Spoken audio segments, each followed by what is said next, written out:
देवा माझे मन लागो तुझे चरणी, संसार व्यसनी पडून दे, नामस्मरण घडो संत समागम, वाहुगाची भ्रम नको देवा, पायी तीर्थयात्रा मुखी राम नाम, पायी तीर्थयात्रा मुखी नाम राम नाम, हाची माझा नेम सिद्धिने, नामस्मरण घडो संत समागम, वाहुगाची भ्रम नको देवा, अनेक मागणे नाही नाही देवा, अनेक मागणे नाही नाही देवा, एका जनार्दनी सेवा दृढ देई, नामस्मरण घडो संत समागम, वाहुगाची भ्रम नको देवा, विठ्ठल विठ्ठल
बाबाजी सद्गुरु दास तुका कलावज्ञ जीव धरार्थावता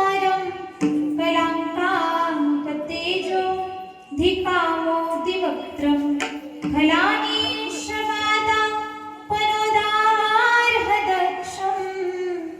समाधीस्तमूर्ति भजे ज्ञानदेवम्। ओम नमो ज्ञानेश्वरा करुणाकरा दयाळा, तुमचा अनुग्रह लाधलो पावन झालो चराचरी। मस्तक हे पायावरी या वारकरी संतांच्या, चलो आभोजी पवन कुमार पधारो हरी कीर्तन। चलो आभोजी पवन कुमार पधारो हरी कीर्तन। चलो आभोजी पवन कुमार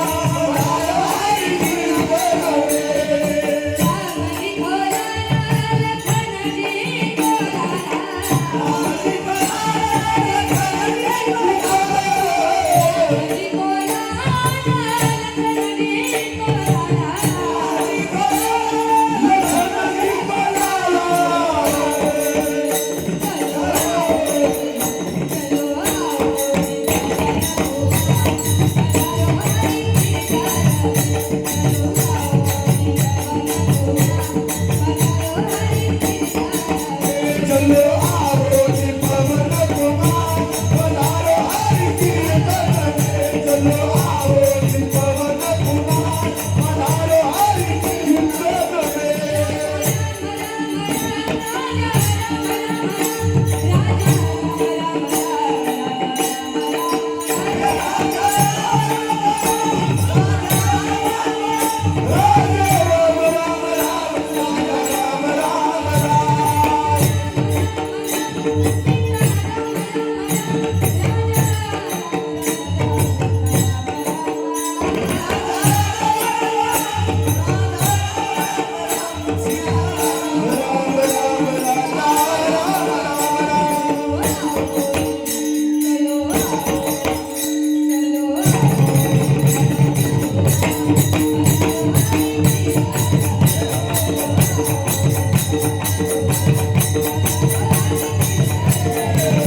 देवा माझे मन लागो तुझे चरणी, संसार व्यसनी पडो नेती। नामस्मरण घडो संत समागम, बाबुगाची भ्रम नको देवा। या अभंगाच्या माध्यमातून एक प्रकारे नाथबाबांनी जे नेम त्यांच्याकडनं घडावेत, पहा एक प्रकारे या अभंगाच्या माध्यमातून मागणी पण केलेली आहे। आणि आज आपण या अभंगाचा आधार घेऊन नवे नवे अभंगामध्ये जे जे वारकऱ्याचे नेम सांगितलेले आहेत, वर्णित केलेले आहेत, त्या नेमाचं चिंतन आपल्याला ऐकायचंय। प्रथमतः अभंगाचा विस्तारपूर्वक विचार करण्या अगोदर अल्पसा परिहार या ठिकाणी द्यायचा। अखिल कोट ब्रह्मांड नायक पंढरीधीश पांडुरंग परमात्म्याच्या कृपेने, साधू संतांच्या आशीर्वादाने, तुमच्या सर्वांच्या एकत्रीकरणाने, प्रत्येकाच्या अगदी मोलाच्या योगदानाने, अथांग प्रयत्नाने चालू असलेला हा अखंड हरिनाम सप्ताह वर्ष 40वा आहे। ज्ञानेश्वरी पारायण व त्याचबरोबर श्रीमद भागवत कथा तुम्ही या ठिकाणी श्रवण करताय। भगवंताचं नामचिंतन अगदी वेगवेगळ्या माध्यमातून वेगवेगळ्या प्रकारे आपण या ठिकाणी करत आहात। ज्यांच्या श्रीमुखातून आपण कथा श्रवण करत आहे असे आदरणीय हरिभक्तीपरायण कन्हैयालाल शास्त्री महाराज वृंदावन धाम यांच्या मुखातून अमृतमय वाणीतून आपण श्रीमद भागवत कथा श्रवण करत आहात, ऐकत आहात। आणि आज मी म्हणेल नाथबाबांच्या कृपेनं, हनुमंतरायांच्या कृपेनं आजची ही सेवा माझ्याकडे आली। आजचा आपला 3रा दिवस आहे। तृतीय दिनाची ही सेवा माझ्यासारख्या पामराच्या हाती आली। अगदी हे माझं भाग्य आहे आणि खरं पाहिलं तर बाबा, अगदी मी सर्वांपेक्षा बहुतेकदा ज्ञानानं वयानं सर्वच गोष्टींनी लहान आहे. तुम्ही सर्वजण श्रेष्ठ आहात, पण तरी सुद्धा मी जे काही 4-2 शब्द तुमच्या समोर मांडणार आहे, कुणीही गडबड गोंधळ न करता तेवढं ऐका, एवढी माझी विनंती असेल. पहा, या सप्ताहाला मोलाचं योगदान, नवे मोलाची साथ अगदी ज्यांची लागतीये, त्यामध्ये गायनाचार्य आहेत हरिभक्तीपरायण,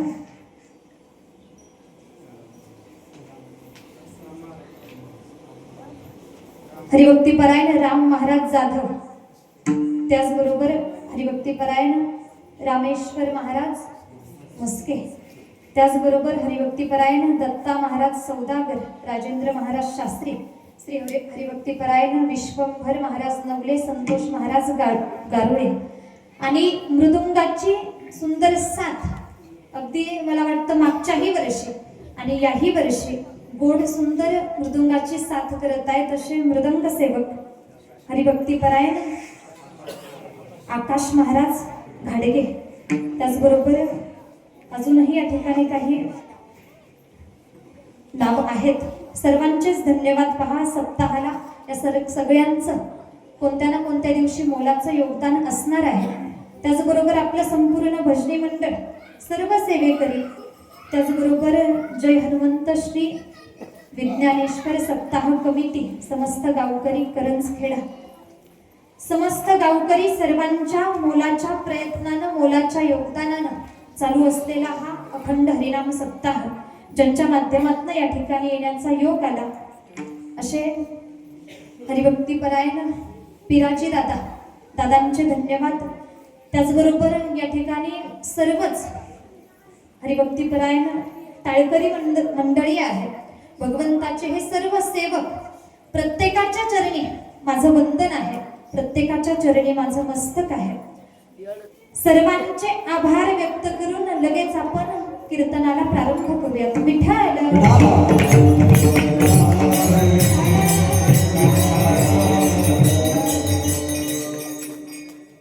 अभंग नाथ महाराजांचा आहे, बारकाई नाही का, नाथ बाबांचा अभंग आहे. आणि आजच्या अभंगातनं आम्हाला नियमांचं वर्णन ऐकायचंय.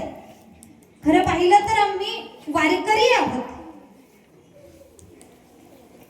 वारकरी संप्रदायाच्या नियमानुसार आम्ही आचरण करतो, आम्ही राहतो, त्याप्रमाणे आम्ही वावरतो आणि पांडुरंग परमात्म्याची आम्ही भक्ती करतो, भक्ती साधतो. आमचं श्रद्धास्थान पांडुरंग परमात्मा, आम्ही वारकरी. मग पहा, आमच्या जीवनामध्ये काही नियम असावेत. वारकऱ्याचे अनेक नियम आहेत. मग त्यामध्ये काही बाह्य नियम आणि काही आंतरिक नियम. बाह्य नियमांमध्ये विशेषतः गळ्यामध्ये पवित्र तुळशीची माळ, आम्ही वैष्णव आहोत, वारकरी आहोत. पवित्र तुळशीची माळ, कपाळावरती गोपीचंदन टिळा. अगदी आंतरिक नियमांचा विचार केला तर नित्य भगवंताचं स्मरण, एक प्रकारे भगवंताचं नामचिंतन, अंतकरणामध्ये भक्तांबद्दल, वैष्णवांबद्दल कळवळा, प्रत्येकाबद्दल दया, ही सगळी वारकऱ्याची लक्षणं आहेत. जे नेम आहेत, पहा, जीवनामध्ये प्रत्येकानं नियम केला पाहिजे आणि प्रत्येकाचा काहीतरी नियम म्हणा किंवा नेम म्हणा, प्रत्येकाचा नेम असला पाहिजे. मग आम्ही वारकरी आहोत तर कोणता ना कोणता नियम, अगदी हरिपाठ पाठ असेल, रोजचा हरिपाठ. काही जुने भजनी मंडळ असतात, रोज काकडा करण्याचा नियम त्यांचा असतो. बरं, आम्हाला बाकी काही जमत नाही, मग आम्ही नित्य नामस्मरण करण्याचा हा सुद्धा एक नेम आहे. नेमाचे काही प्रकार सांगितले जातात. आता बारकाई नाही का, थोडस जागरूकते नाही का. नेम 2 प्रकार आहेत नेमाचे. एक शास्त्रीय नेम किंवा शास्त्रशुद्ध नेम आणि दुसरा अशास्त्रीय नेम. शास्त्रीय म्हणजे जे शास्त्रानं किंवा आमच्या संत परंपरेनं म्हणा किंवा वेदांनी सांगितलेले जे नेम आहेत त्याला शास्त्रीय नेम म्हटलं जातं. आणि अशास्त्रीय नेम, ज्याला शास्त्रात कोणताही आधार नाही, ज्याला कोणतंही प्रमाण नाही त्याला अशास्त्रीय नेम म्हटलं जातंय. जे शास्त्रीय नेम आहेत ते त्यांच्यासाठी प्रमाण असतात किंवा ते शास्त्रीय नेम आम्ही केलेच पाहिजेत. पण अशास्त्रीय नेम आम्हाला अनेकदा पाहायला मिळतात. आमच्यातली काही आमचीच माणसं कोणताही आधार नसताना कोणतंही प्रमाण नसताना आमच्यातलीच काही माणसं स्वतःच्या मनाचे नियम लागू करतात. मग असे नियम आम्ही आचरणात आणू नये, पाळू नये. पहा, यामध्ये सुद्धा जे शास्त्रीय नेम आहेत किंवा शास्त्रानं सांगितलेले नेम त्यामध्ये 3 प्रकार सांगितले. बरे काही नाही का? शास्त्रानं सांगितलेल्या नेमांचे 3 प्रकार आहेत. पहिला कायिक नेम, दुसरा वाचिक नेम आणि तिसरा सांगितला मानसिक नेम. कायिक नेम, वाचिक नेम आणि मानसिक नेम.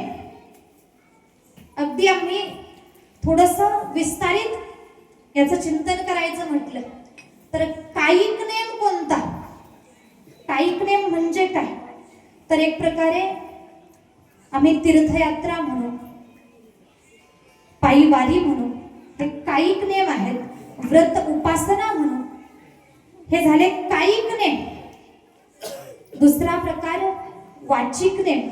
वाचिक नियमामध्ये रोजचा हरिपाठ करणं असेल, काकडा करणं असेल, नामचिंतन करणं असेल, हे वाचिक नेम झाले, नित्य करणं. तिसरा प्रकार सांगितला मानसिक नेम. अगदी मानसिक नेम म्हटलं की या ठिकाणी मनाचा विषय येतो. मानसिक नेम म्हणजे थोडक्यात मनाद्वारे, मनाच्या आधारानं केला जातो. आणि एक प्रकारे नाथ बाबा जो मानसिक नेम आहे, थोडक्यात माझं मन देवाच्या चरणावरती नित्य राहणं किंवा नित्य लावणं हा सुद्धा एक नियम झाला. मन भटकतं, मन चंचल आहे, मग हे मन नित्य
मग हे मन भगवंताच्या स्मरणात लावणं किंवा भगवंताच्या नामात लावणं, भगवंताला नित्य अर्पण करणं, मन भगवंताच्या नित्य जवळ ठेवणं, हा सुद्धा एक नियमच म्हटलं जातं. मग हा मानसिक नियम झाला. आणि कुठेतरी नाथ बाबा या अभंगामध्ये याच नियमाची सुरुवातीला अपेक्षा करतात आणि नाथ बाबा इच्छा करतायत सामान्याकडे नाही. पहा बरं का, संतांनी एक प्रकारे मागणी किंवा इच्छा व्यक्त करावी ती देवाकडे. नाथबाबा इच्छा व्यक्त करतात, माझं मन देवा तुझ्या चरणावरती लागू दे. अभंगाचं प्रथम देव माझे मन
देवा माझे मन लागो तुझे चरणी, संसार व्यसनी पडोने दे. नागबाबांनी इच्छा व्यक्त केली आहे, एक प्रकारे मानसिक नेम माझ्याकडून घडला पाहिजे ही नाथबाबांची इच्छा आहे. माझं मन देवा तुझ्या चरणावरती लागलं पाहिजे, आपली इच्छा सांगतायत. या ठिकाणी महत्वाचा मुद्दा असा, नाथबाबांची इच्छा काय आहे, देवाच्या चरणावरती मन लागावं. आणि आमची सुद्धा हीच इच्छा असावी, आमचं मन देवाच्या चरणावरती लागावं. जर आम्हाला जीवनामध्ये परमार्थ साधायचा आहे, पहा बरं का, बारकाई नाही का, जीवनामध्ये परमार्थ साधायचा आहे, त्या भगवंताची कृपा प्राप्त करून घ्यायची आहे, तर मन देवाच्या जवळ किंवा देवाच्या चरणावर लागणं महत्वाचं आहे. श्रीमद भागवत कथा जर आपण श्रवण केलेली असेल तर श्रीमद भागवतामध्ये मनु आणि शतरूपा यांची कन्या देवहूती, कर्दम ऋषींची पत्नी देवहूती आणि कर्दम ऋषी यांना एक प्रकारे 9 मुली आणि 1 पुत्र सांगितलेला आहे. त्या मुलाचं नाव कपिल भगवान. तुम्ही ज्ञानी मंडळी आहात, तुम्हाला ज्ञात असेल कपिलजी भागवतामध्ये सुंदर उदाहरण, या कपिलांचं वर्णन आलेलं आहे, सुंदर संवाद आलेला आहे. कपिलजीनं आपल्या आईला उपदेश केला. कपिलजींना भगवान विष्णूंचा अवतार म्हटलं जातं. भगवान विष्णूंचा अवतार कपिलजी आहे. हे कपिलजी त्यांचा अधिकार देवहूती मातेनं ओळखावा. देवहूती मातेनं कपिलाला एका दिवशी समोर बसावलं आणि बोलू लागली, कपिला, अरे पुत्र मोहामुळे माझ्या लक्षात आलं नाही की तू माझा मुलगा जरी असला तरी विष्णूंचा अंश अवतार आहेस. पण कपिला, माझ्या मनामध्ये एक प्रश्न आहे, एक शंका आहे, जो प्रश्न आमच्याही मनामध्ये बहुतेकदा असतो. कपिला ऐक, माझ्या मनात प्रश्न आहे की भगवंताची प्राप्ती नवे जीवनात परमार्थ साधायचा असेल तर जीवानं नेमकं काय करावं? कपिलजी आपल्या आईला उपदेश करतात. सांख्यशास्त्राचा उपदेश करत असताना आईला सांगतायत, आई सर्वात अगोदर सर्वात महत्वाचं सांगितलं, परमार्थ साधायचा असेल, परमार्थामध्ये यशस्वी व्हायचं असेल तर आई ऐक, अगोदर आपलं मन त्या भगवंताच्या चरणावरती लावलं पाहिजे. काय? आपलं मन देवाच्या चरणावरती अर्पण केलं की परमार्थ साध्य झाला, भगवंत आपलासा झाला. पण मन चरणावरती लागणं फार कठीण आहे म्हटले. मन हा मोगरा अर्पुनी ईश्वरा, मन ईश्वराला अर्पण केलं पाहिजे. पहा, देवहूती मातेला सांगतायत, मन आपण आत्ताच ऐकलं, मन चपळ आहे, मन चंचल आहे. किती चपळ मन, किती चंचल मन. सुंदर एका ठिकाणी सुभाषितकार सांगतायत, मर्कटस्य सुरापानं तत्र वृश्चिकध्वंसनं तन्मध्ये भूतसंचारो यद्वा तद्वा भविष्यति. आता गंमत पहा, मर्कटस्य सुरापानं सुभाषितकारांनी सांगितलंय, एक माकड आहे. माकड किती चपळ असतं माता वर्ग? शब्दात वर्णन करता येईल का?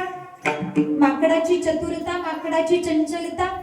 एखादं आमच्यातलं लेकरू जर जास्त उड्या मारायला लागलं तर आम्ही म्हणतो त्याला, अरे माकड चाळे का करतोस? येतंय ना माझं बोलणं लक्षात? माकडाची उपमा आम्ही लेकराला देतो का? तर माकड हा, लेकर हा म्हणतात. माकड चपळ असतं, चंचल असतं. मर्कटस्य सुरापानं, माकड अगोदरच माकड आहे. त्यातली त्यात त्यानं मद्य प्राशन करावं.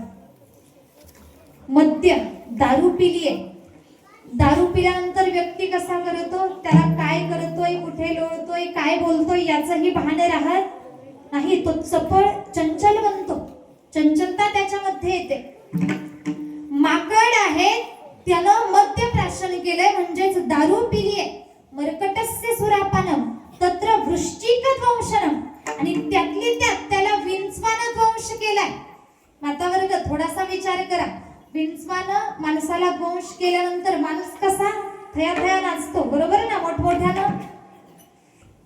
आम्ही एक प्रकारे त्या वेदना सहन न झाल्यामुळे आमच्यामध्ये चंचलता किंवा स्वतःला सावरणं कठीण होऊन जातं.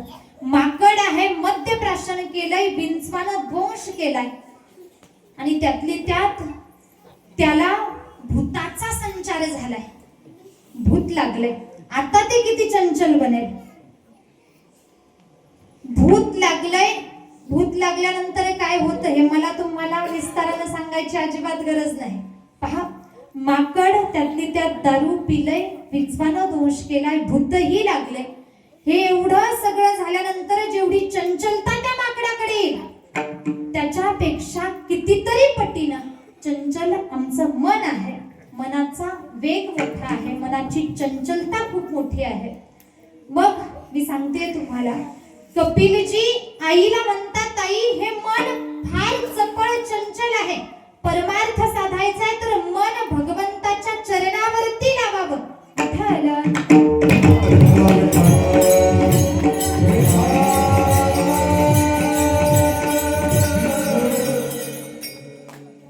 परमार्थ साधायचा आहे तर मन भगवंताच्या चरणावरती, चरणाजवळ लावलं पाहिजे. बरं, इथपर्यंत आमच्या लक्षात आलं, मन देवाच्या चरणावरती लावावं, परमार्थ यशस्वी होतो. आणि म्हणूनच नाथबाबा एक प्रकारे मन देवाच्या चरणाजवळ लावण्याची इच्छा करत आहेत. पण अजून एक महत्वाचा मुद्दा, महत्वाची शंका या ठिकाणी निर्माण होते, मन हे भगवंताच्या चरणावरतीच का लागावं, का लावलं जावं? तर आपल्या संत वाङ्मयामध्ये म्हणा किंवा आपल्या संत परंपरेमध्ये म्हणा, आपल्या हिंदू धर्मामध्ये म्हणा, देवाच्या चरणाला आणि संतांच्या चरणाला फार फार मोठं महत्व सांगितलं.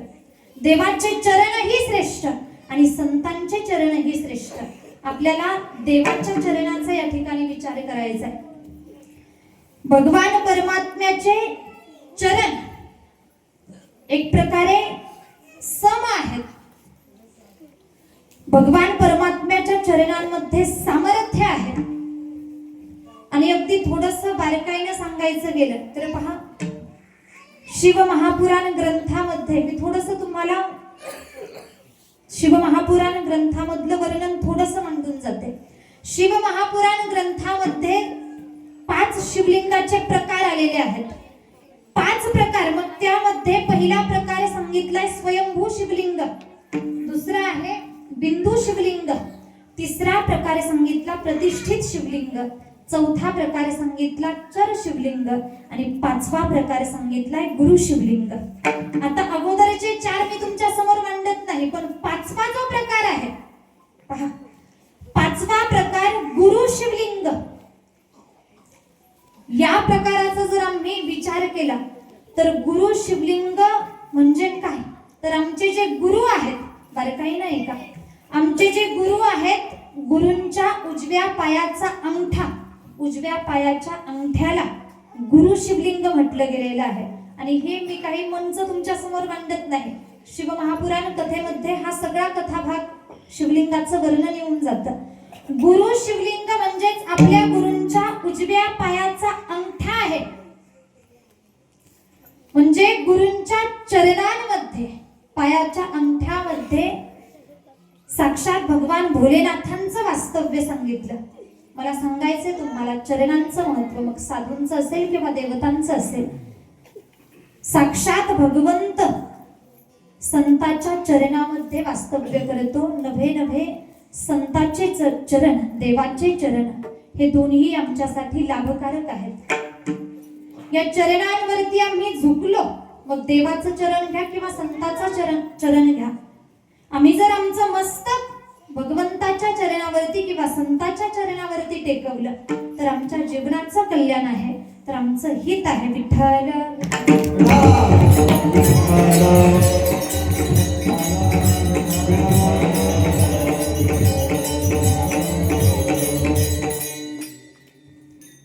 आमचं मन हे भगवंताच्या चरणाजवळ लागावं, चरणावरती लागावं. चरणावरती लागावं म्हणजेच काय, तर भगवंताचं स्मरण नित्य असावं.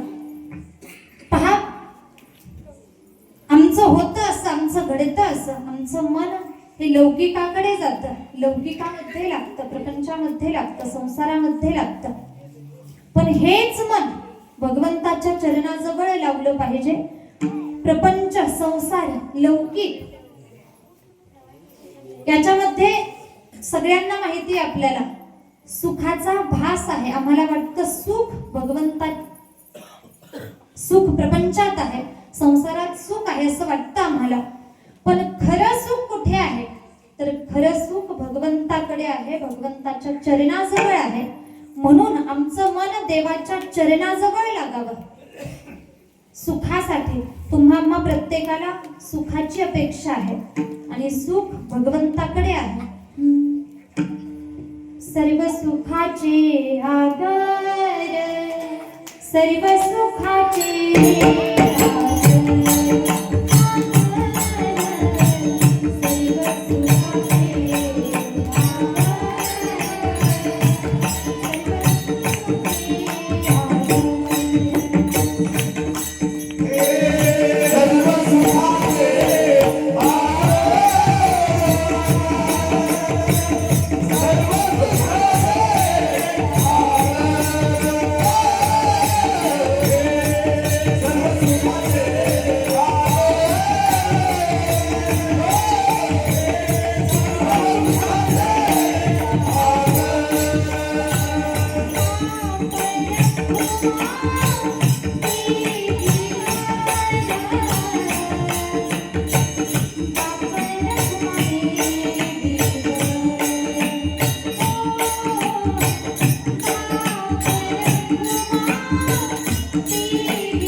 सुखाचे आगर बाप रखुमा देवीवर किंवा सर्व सुखाचे आगर जनी म्हणे शारंगधर. सर्व सुख भगवंताकडे आहे, भगवंताच्या चरणाजवळ सुख आहे. म्हणून आम्ही देवाचे चरण धरले पाहिजेत, देवाच्या चरणांची इच्छा केली पाहिजे. यानंतर पुढे आम्हाला लक्षात आलं सुख देवाच्या चरणाजवळ आहे, देवाच्या स्मरणात सुख आहे. लौकिकात सुख नाही, भगवंताच्या जवळ सुख आहे. म्हणून आम्ही देवाकडे गेलं पाहिजे, देवाकडे आमचं मन लावलं पाहिजे. माझे चित्त तुझे पायी राहे ऐसे करी काही. माझे चित्त तुझे पायी राहे ऐसे करी काही. रोलिया माझी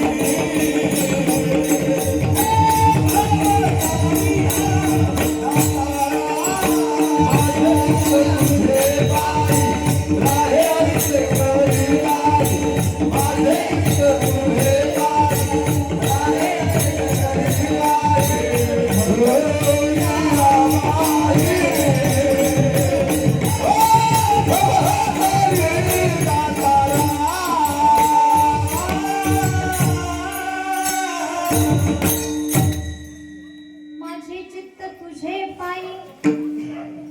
पहा, माझं चित्त देवा तुझ्या चरणावरती लागावं, ही इच्छा तुमची आमची प्रत्येकाची असावी. संतांनी ही इच्छा केली आहे. नवे नवे नाथ बाबांनी या पहिल्या चरणामध्ये, अगदी या अभंगाच्या प्रथम चरणामध्ये मानसिक नेमाची इच्छा केली. मन तुझ्या चरणाजवळ लागू दे. आणि नाथ बाबा दुसऱ्या चरणामध्ये एक प्रकारे वाचिक नेमाची इच्छा करत आहे. अभंगाचं दुसरं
नाथबाबा दुसऱ्या चरणामध्ये वाचिक नेमाची इच्छा व्यक्त करत आहेत.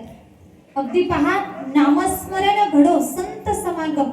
नामस्मरण करणं एक प्रकारे आम्ही वाचेने नामस्मरण करतो, वाणीनं भगवंताच्या नामाचा उच्चार करतो. नामस्मरण करणं हा वाचिक नियम झाला. नामस्मरण म्हणजे भगवंताच्या देवाच्या नावाचं चिंतन, भगवंताच्या देवाच्या नामाचा उच्चार आम्ही आमच्या मुखानं करणं. आणि आम्हाला माहिती आहे या कलियुगामध्ये नामस्मरण महत्वाचं आहे, नामस्मरण श्रेष्ठ आहे. नामस्मरण हा एक नियम किंवा नामस्मरणाची एक इच्छा आणि त्याचबरोबर संत समागम, संतांचं सानिध्य, संतांचा सहवास ही एक इच्छा दुसऱ्या अभंगाच्या दुसऱ्या चरणात आहे. तर पहा, नामस्मरण महत्वाचं आहे हे आम्हाला माहिती आहे. नामानं होतं काय हे सुद्धा आम्ही अनेकांच्या मुखातनं श्रवण केलं.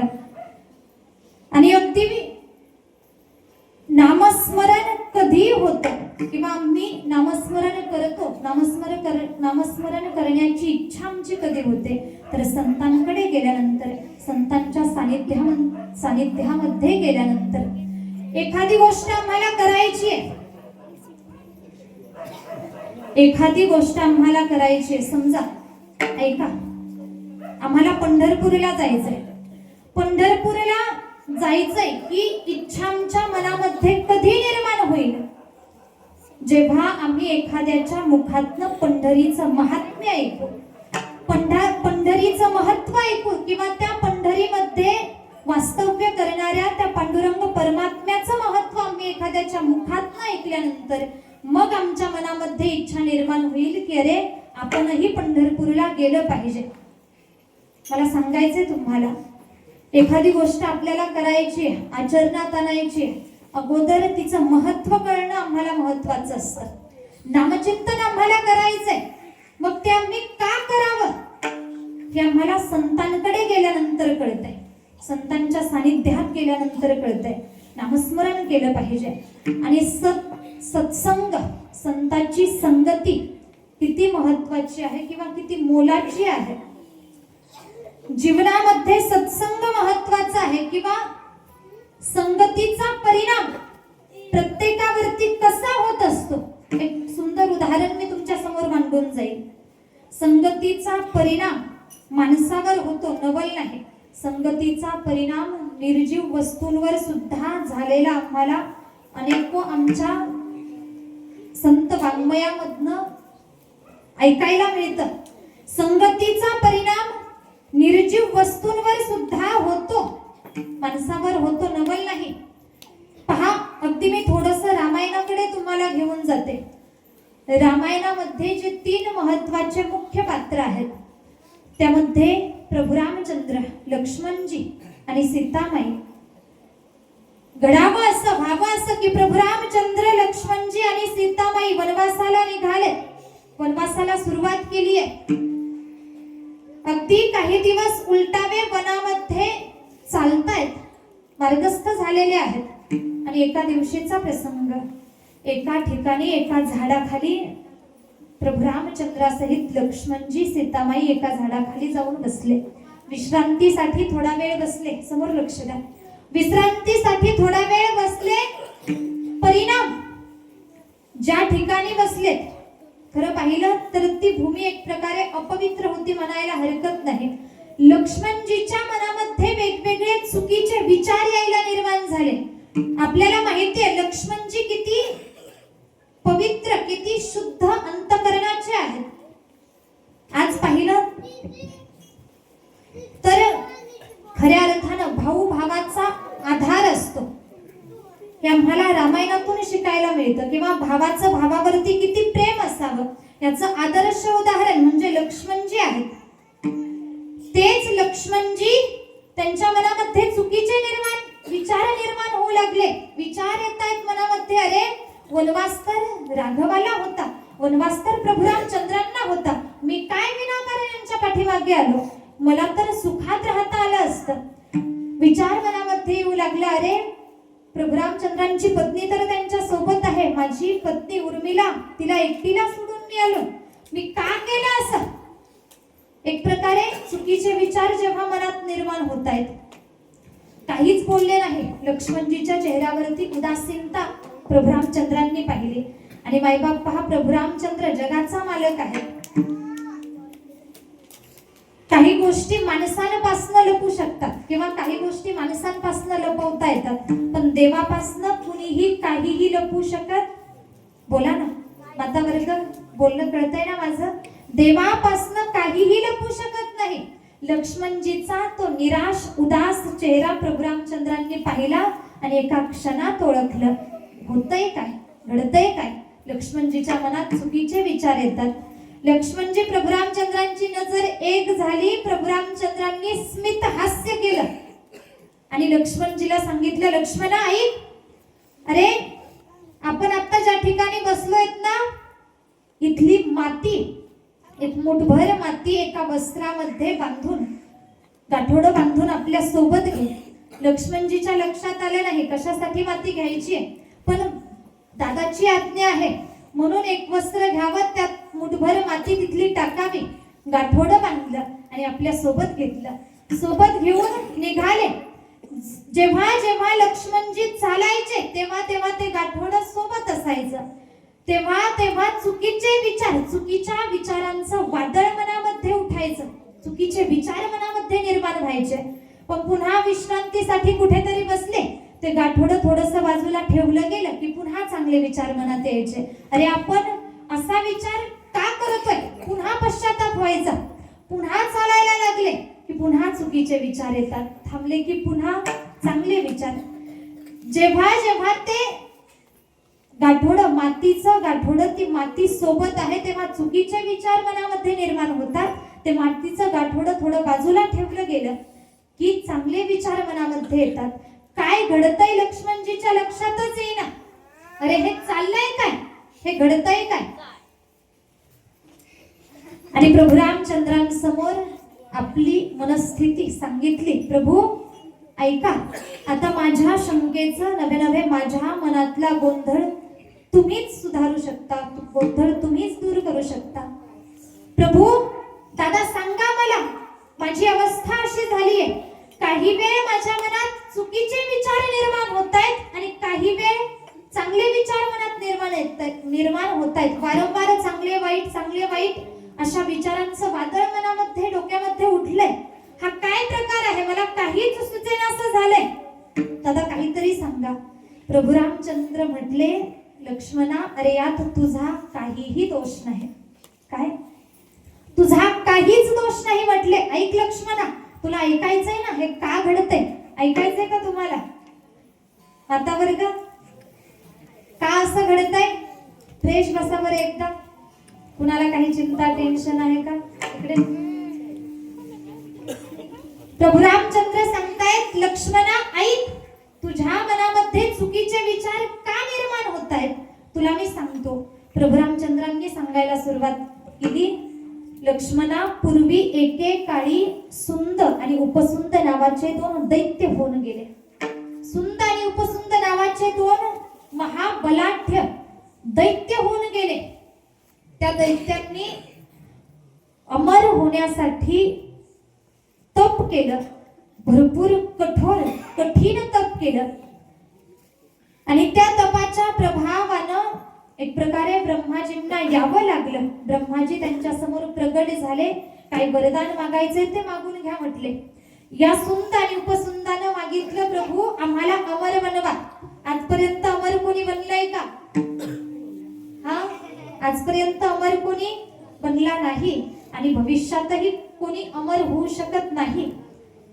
ब्रह्माजी म्हटले, अरे तुम्ही अमरतेचं वरदान मागताय, अमरपद मागताय, पण म्हटले सांगू, मी स्वतः अमर नाही, तुम्हाला अमर बनवू कसं, तुम्हाला अमरपद देऊ कसं?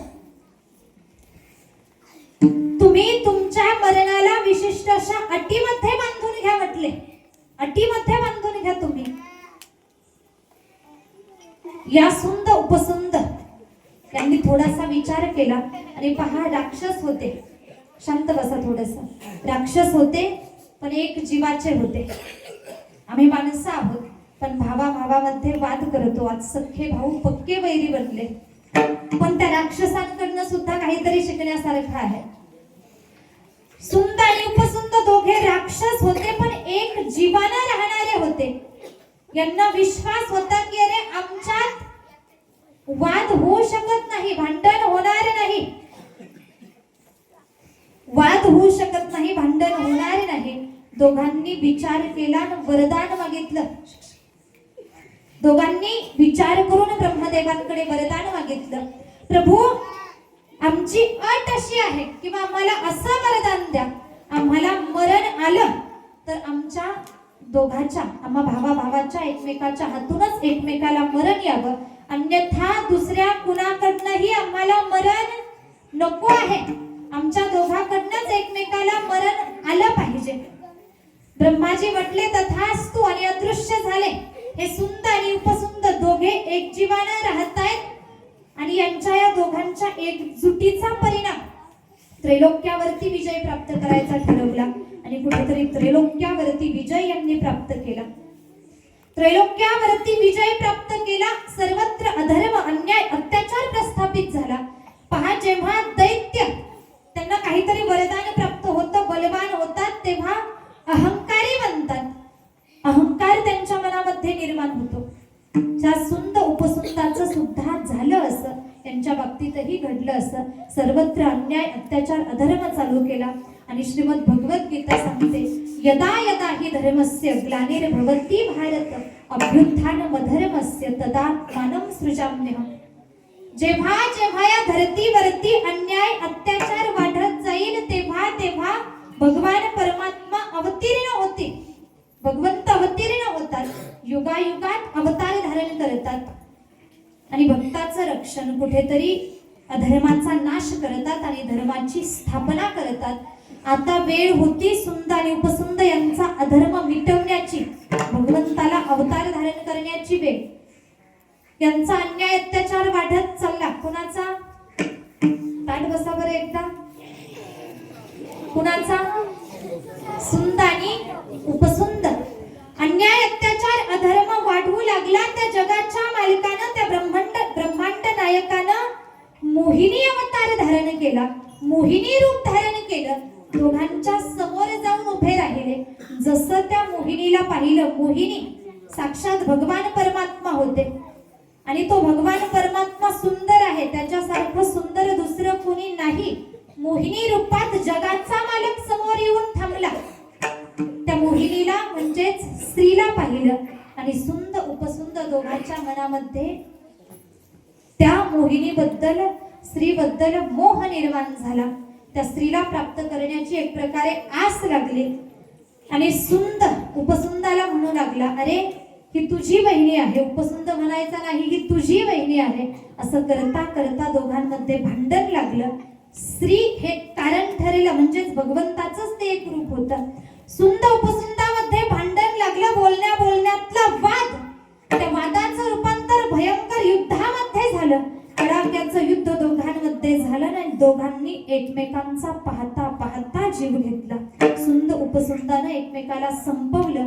प्रभू रामचंद्र लक्ष्मणजीला सांगतायत, लक्ष्मणा ऐक, ते जे सुंद आणि उपसुंद होऊन गेले ते आपण ज्या ठिकाणी बसलो होतो किंवा लक्ष्मणा ज्या ठिकाणची तू मुठभर माती आपल्या सोबत आणली आहे त्या मातीमध्ये ते राहिले होते आणि त्यांच्या संगतीचा परिणाम त्या मातीवरती झालेला असल्या कारणानं तुझ्या मनात चुकीचे विचार येऊ लागले. मी अगदी ही कथा तुमच्या समोर किंवा हा दृष्टांत तुमच्या समोर का मांडतीये, बारकाई नाही का. संगतीचा परिणाम निर्जीव वस्तूंवरती सुद्धा होतोय. सुंद आणि उपसुंद नावाच्या दोन दैत्यांच्या संगतीचा परिणाम मातीवरती झाला. त्या मातीमध्ये जो जाईल, जो थांबेल, त्याची बुद्धी भ्रष्ट होऊ लागली, त्याचे चांगले विचार संपू लागले आणि चुकीचे विचार मनामध्ये येऊ लागले. मातीवरती चांगल्या किंवा वाईट संगतीचा परिणाम होतो. पहा, पाप्याच्या संगतीत माती गेली तर ती अपवित्र बनते, अशुद्ध बनून जाते आणि संतांच्या सानिध्यात जर माती गेली तर तिला सुद्धा श्रेष्ठत्व प्राप्त होतं. अगदी सुंदर असं एका ठिकाणी तुकोबाराया म्हणतायत, संत चरण रज लागता सहज वासनेचे बीज जळोनी संत चरण रज लागता सहज वासनेचे बीज जळोनी जाय. संतांच्या चरणांची धूळ म्हणजेच माती, जर त्या मातीचा स्पर्श आम्हाला झाला तर वासना मुळासकट संपून जाते. इथे दोन उदाहरणांचा विचार आम्ही केला.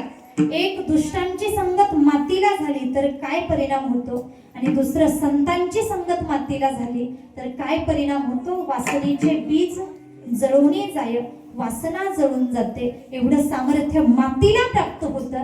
मग जर आम्ही संतांच्या सानिध्यात आम्ही स्वतः गेलो, जीव संतांच्या सानिध्यात गेला, मानव मनुष्य सामान्य व्यक्ती संतांच्या सानिध्यात गेला, तर आमचं चांगलं, आमचं भलं किंवा आमच्या मध्ये सामर्थ्य का निर्माण होणार नाही.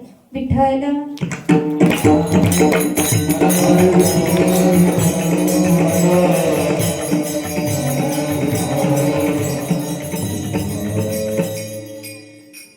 संतांचं मोठं महिमान, संतांचं श्रेष्ठत्व. संतांच्या संगतीत आम्ही गेलं पाहिजे, संतांची संगती आम्ही स्वीकारली पाहिजे. संतन के संग लागले तेरी अच्छी बने,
संतन के संग लागले तेरी अच्छी अच्छी चांगलं होतं आमचं.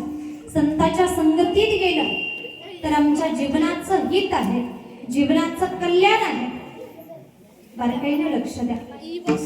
पहा, या जीवाला भगवंतापर्यंत जायचंय, संतांपर्यंत, देवापर्यंत जायचंय, तर संत महत्वाचे आहेत. संतांचं मार्गदर्शन महत्वाचं आहे, गुरूंचं मार्गदर्शन महत्वाचं आहे.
या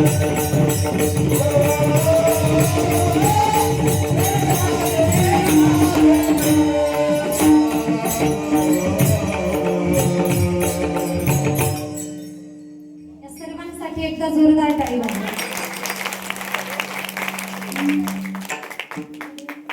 हरिप्राप्तीस उपाय धरावे संतांचे ते पाय. हरीला प्राप्त करायचंय, भगवंताला प्राप्त करायचंय, मग आम्ही संतांचे पाय धरावेत, संतांकडे जावं. संत आम्हाला योग्य मार्ग दाखवतात, योग्य दिशा संतांकडनं आम्हाला मिळते. संतांकडे आम्ही कोणत्याही भावनेनं गेलो तर आमचं हित आहे. थोडस जास्त वेळ मी घेणार नाही. कोणत्याही भावनेनं संतांकडे जा, संत हितच करतात. उत्तम उदाहरण संत मीराबाई, ज्यांच्या मुखात नित्य भगवंताचं नाम आहे, भगवंताचं नित्य स्मरण आहे, हातात वीणा आहे, भजन करतात, गातात, देवाला आळवतात. त्या मीराबाई राजाची कन्या, राजाची मुलगी. जोपर्यंत मीराबाई लहान होत्या प्रत्येकाला कौतुक वाटायचं, पण जेव्हा मीराबाई तरुण झाल्या, तारुण्यात आल्या, प्रत्येकानं निंदा करायला सुरुवात केली. अरे राजाची मुलगी आहे, पण भजनामध्ये तल्लीन होते, गाते, नाचते, हिला शोभतं का? निंदा होऊ लागली, निंदा पचवली. आम्हाला माहिती आहे राणानं विष दिलं, मीराबाईनं विष प्राशन करण्याची तयारी ठेवली, पण भजन सोडलं नाही. त्याच मीराबाईंच्या जीवनातला एक सुंदर प्रसंग आहे. मीराबाईंची एक दासी होती. पहा, अगदी मीराबाईंची दासी. त्या दासीला एक मुलगा. दासी आपल्या मुलासोबत एक दिवस मीराबाईंच्या महाली आले. मीराबाईच्या दासीच्या त्या मुलानं मीराबाईंना पाहिलं आणि आपल्या आईकडे हट्ट केला, मी विवाह केला तर मीराबाईंशीच करणार, अन्यथा मी अविवाहित राहणार, मीराबाईशी माझा विवाह लावून दे. म्हणून हट्ट करू लागला, जर मीराबाईशी माझा विवाह झाला नाही तर मी प्राण त्यागणार.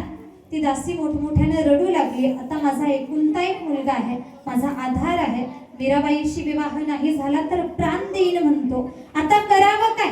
ती मीराबाईंची दासी धावत धावत मीराबाईंकडे आली. बोलावं कसं, सांगावं कसं? पण एकदाच सांगून टाकलं, माझ्या मुलानं असा हट्ट धरलाय, अन्न पाणी सगळं सोडून दिलंय. मीराबाई तुम्हीच काहीतरी करा, तुम्ही साधक आहात, भगवंताच्या उपासक आहात, तुमच्याकडे निश्चित काहीतरी मार्ग असेल, काहीतरी करा. मीराबाईंनी सांगितलं, तुम्ही काळजी करू नका, तुमच्या मुलाला इकडे पाठवून द्या. पाठवा म्हटल्या माझ्याकडे, मी त्याची समजूत घालते. तो मुलगा मीराबाईंकडे आला. मीराबाईंनी बोलायला सुरुवात केली, अरे तुझं म्हणणं आहे ना की माझा तुझ्याशी विवाह व्हावा? बारकाई नाही का मीराबाई, काय बोलताय? म्हटलं मी तुझ्याशी विवाह करायला तयार आहे, पण ऐक, माझी एक अट आहे. त्या मुलानं सांगितलं, तुम्ही सांगा, तुमची अट मांडा. मीराबाई म्हणतायत, माझी अट अशी आहे, तिची समोर श्रीकृष्ण मूर्ती दिसतीये ना, तू 8 दिवस नित्य दिवस रात्र एकटपणे त्या भगवंताच्या मूर्तीकडे पाहत राहायचं. 8 दिवस मनामध्ये कुठलाही बाहेरचा, इतरांचा, अगदी कुणाचाही विचार न येऊ देता फक्त देवाचाच विचार, श्रीकृष्ण परमात्म्याचाच विचार तुझ्या अंतःकरणात असला पाहिजे. आणि तुझी नजर भगवंताची मूर्ती सोडून दुसरीकडे जाता कामा नये. त्या मुलानं तयारी दर्शवली, मी तुमची अट मला स्वीकार आहे. त्या क्षणापासून श्रीकृष्ण मूर्तीकडे तो मुलगा पाहू लागला. मूर्ती डोळ्यासमोर आहे, देवाची मूर्ती, अंतःकरणात देवाचाच विचार आहे. एका मागून एक दिवस उलटत 8 दिवस उलटले. पहा बरं का, 8 दिवस उलटले. त्या मुलाचं मन आता श्रीकृष्णमय होऊन गेलं. आता बाकीचा काहीही विचार मनात येत नाहीये. 8 दिवस पूर्ण झाले. मीराबाई म्हणतात, तू माझी अट पूर्ण केलेली आहेस, आता मी तुझ्याशी विवाह करायला तयार आहे.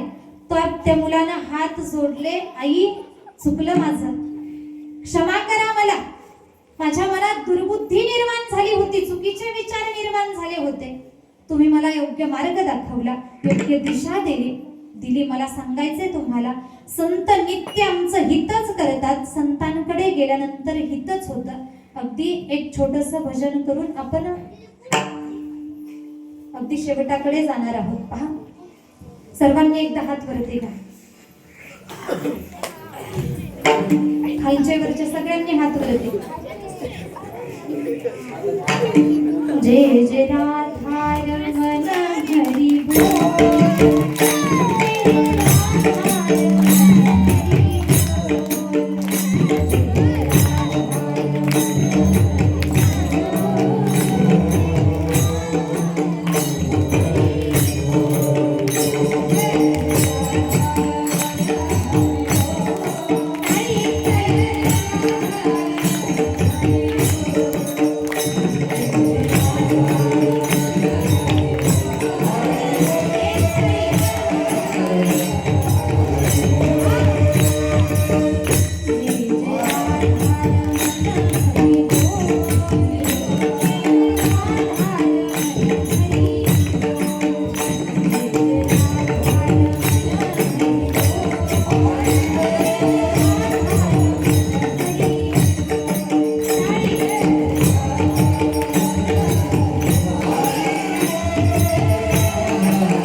सर्वांची सुद्धा अगदी खूप उत्कृष्टरित्या साथ प्राप्त होतीये.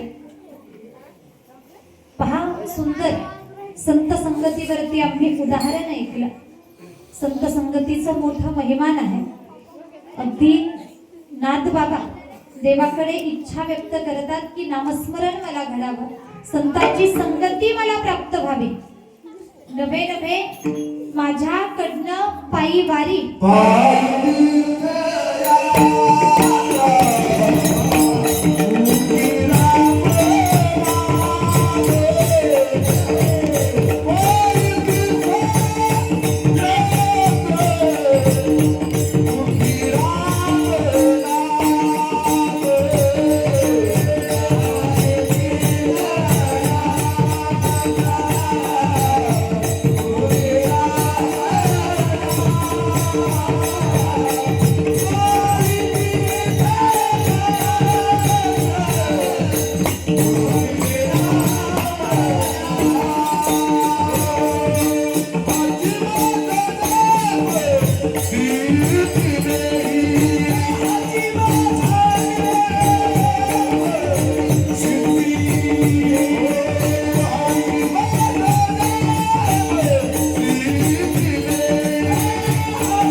टाळी वाजवा टाळी.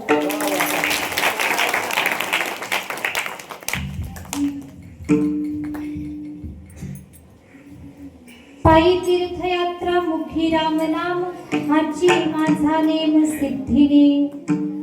इच्छा किंवा नेम हा माझा नेम पूर्ण कर, माझ्याकडून करून घे. आणि हीच आमची भगवंताकडे इच्छा असावी किंवा आम्ही देवाकडे गेल्यानंतर एकच इच्छा व्यक्त करावी, एकच मागणी करावी. देवा, आम्ही स्वतःला वारकरी म्हणून घेतोय, स्वतःला वैष्णव म्हणून घेतोय.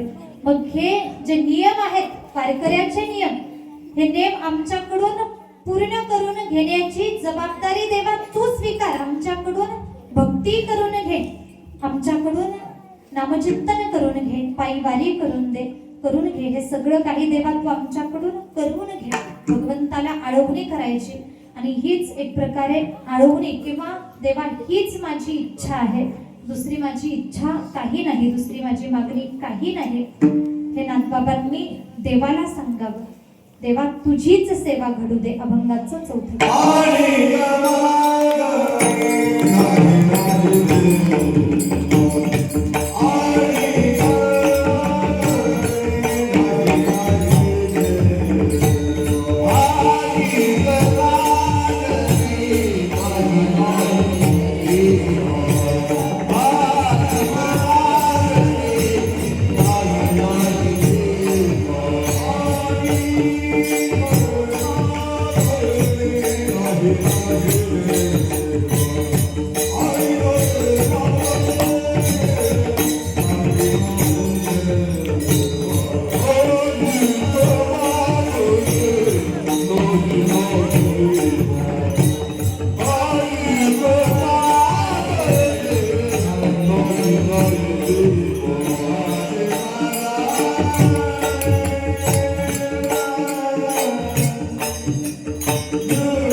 सर्वांसाठी एकदा जोरदार टाळ्या.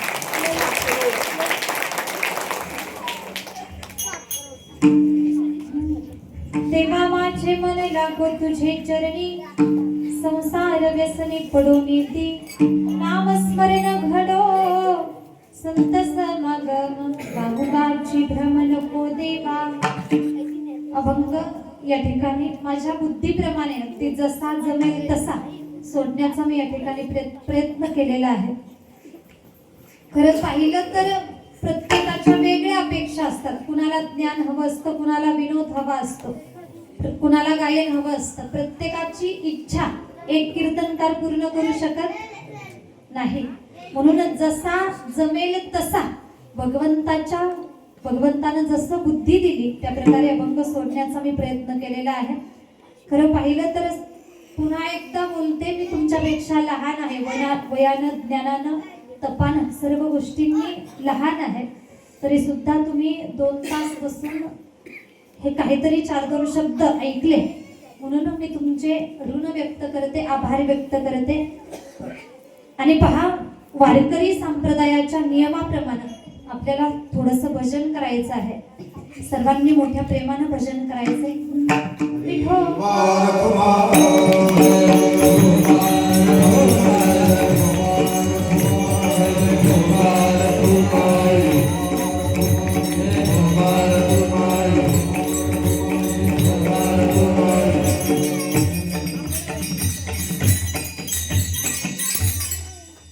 सर्वच महाराज मंडळी, प्रत्येकाचे आभार.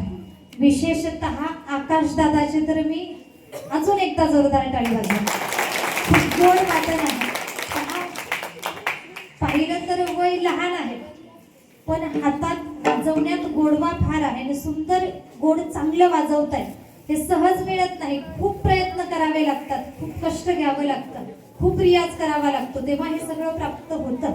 आणि कधी कधी असंही होतं, भरपूर प्रयत्न करून, रियाज करून सुद्धा काहींना प्राप्त होत नाही. देवाची कृपा, संतांची कृपा सुद्धा लागते. निश्चितच दादांचा वाजवणं फार गोड आहे, संतांची कृपा त्यांच्यावरती आहे. त्याचबरोबर माझ्या गुरु भगिनी हरिभक्ती परायण ज्ञानेश्वरी ताई सुरन ताईचा आवाज सुद्धा सुंदर गोड आहे. सर्वच हरिभक्ती परायण मंडळी, सर्वांचेच आभार. आणि सेवेला पूर्ण विराम. ज्ञानेश्वरी